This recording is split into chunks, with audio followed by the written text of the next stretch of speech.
So one of the things I think we need to consider when we talk about digital hospitals of the future is centralizing each floor's critical care. So basically looking straight out, we see this huge wall with all the information we need from every space. That'll help us determine whether we need to dispatch a nurse or a doctor to any of the patient rooms. Right now, everything is sort of monitored, but it's not centralized on an enormously large screen where we can view every patient's individual progress simultaneously. And I think that's one of the things that we need to be able to do is see all this information in real time all at once. I need ice, and you gotta wait an hour for them to get their ice chips, right? We can see that they push a button, it goes to the central automated system, it comes up on their screen, they can deliver ice immediately. You could even do it with a robot if you wanted to. I mean, that's an easy process to automate. It's small little efficient steps that really add up over time. Another aspect of the centralized system is we should be tracking all nurses, all doctors, patients, team members, and even equipment throughout the hospital. So we should have this large digital floor plan shown on this very large display where we can see everything. And in that case, now that we can see where everybody is in real time, we're able to more efficiently dispatch the right person to complete the right task at the right time. It's all about, increasing efficiency from a nurse and doctor perspective, which in turn allows the nurses and doctors to focus on what's most important, which is that communication and spending time with the patient rather than doing administrative tasks. Another thing I think technology can really help with is personalizing the patient experience. Similar to that large video wall that would be the centralized command station for the hospital on each floor, we can have mini ones in each room. So I have this piece of software, I enter my Facebook profile, my FaceTime ID, all of this information, and I walk into my room, and when I walk into that space, there's pictures on this wall of my Facebook photos, my Instagram photos, of my family and friends. We can show all the patient's vitals up there as well, but we can also just show information that patients want to know. When is lunch being served today? What is for lunch?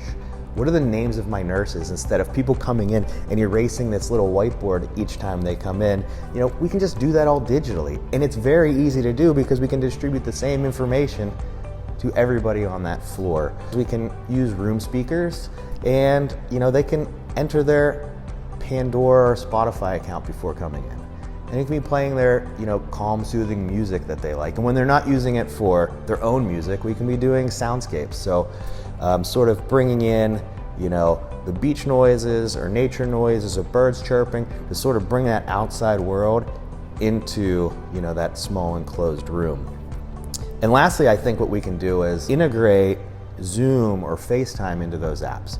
So a lot of times after surgery, a doctor might come in, you're pretty woozy, and if you don't have anybody you trust in that room, it would be great to bring someone in from afar, right? Nurses are overworked, doctors are overworked, and being able to help them do their job better by implementing technology is a win for the hospital, it's a win for the doctors because they will feel like they're not doing as much administrative, and it's better for the patient outcomes because they're getting more one-on-one personalized treatment.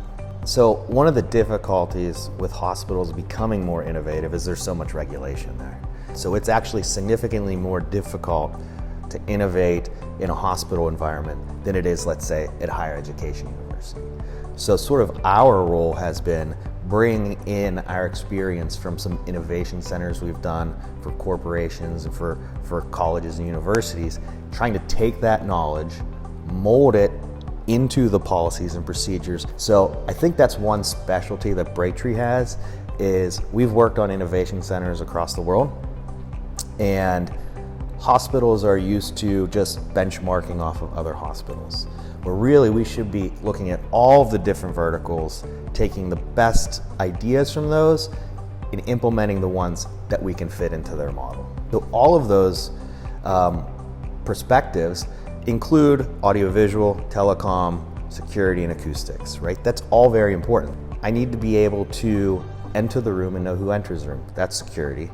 And then I need to be able to utilize telecom, IoT, networking, to get this light to turn on and off along with the faucet, and then transmit that data back to an audiovisual system that is allowing us to view that on this large screen. So it's all very interconnected whenever you start doing some types of automation, efficiency, IoT, AI type stuff. That is all of them together.